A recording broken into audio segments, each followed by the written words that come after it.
যাদের রান্নাঘরে যেতে কুড়েমি লাগে, রান্নাঘরে যাওয়ার কথা ভাবলেই গায়ে জ্বর এসে যায়, ঠিক তাদের জন্যই এই রেসিপিটা। এই রান্নাটার মতো ঝটপটা রান্না হতেই পারে না, খুব তাড়াতাড়ি রান্না হয়ে যায় এবং মুখে লেগে থাকার মতো একটা রেসিপি। আমি আজ দেখাবো গোবিন্দভোগ চালের ঝরঝরে পোলাও।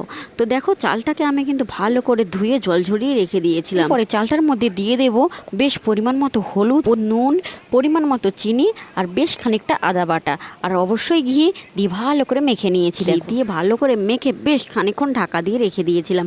এদিকে দেখো, কড়াইটা বসিয়ে দিয়ে তার মধ্যে সাদা তেল একটু ঘি দিয়ে গরম করে নিয়ে তার মধ্যে দিয়ে দিয়েছি শুকনো লঙ্কা, গোটা গরম মশলা, আর দিয়েছি কাজু কিশমিশ, তেজপাতা দিয়ে একসঙ্গে বেশ ভালো করে নেড়ে চেড়ে নিয়েছি।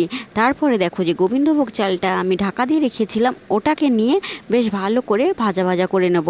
যত ভাজা ভাজা করব তত পোলাওটা খেতে অনেক সুন্দর হবে। এই রান্নাটা এইখানে একটু কঠিন ব্যাপার আছে, এখানে বাটি মেপে জল নিতে হয়। আমি যেহেতু 2 বাটি চাল নিয়েছি, সেখানে আমি 4 বাটি জল দেব। জলটা অবশ্যই গরম করেই দিতে হবে। তো এটাই হচ্ছে মাপের ব্যাপার। একটু জলটা বেশি হয়ে গেলে বা কম হয়ে গেলে চালটা শক্ত হয়ে যাবে, আর বেশি হয়ে গেলে ভাতটা ঘেঁটে যাবে। তো এটা একদম পরিমাণ মতো জল দিতে হবে, জল দিয়ে ঢাকা দিয়ে দিতে হবে। তারপরেই দেখো, দেখতেই পাচ্ছ আমার কিন্তু একদম পোলাও রেডি হয়ে গেছে।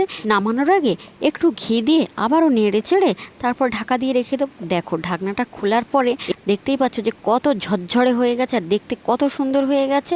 আর এই ঝরঝরে পোলাওর সঙ্গে ঝাল ঝাল চিকেন কষা, কি এত সহজ রেসিপি আর কোথায় পাবে? এবারে ঝটপট করে ফেলো তো তাড়াতাড়ি রান্নাঘরে গিয়ে।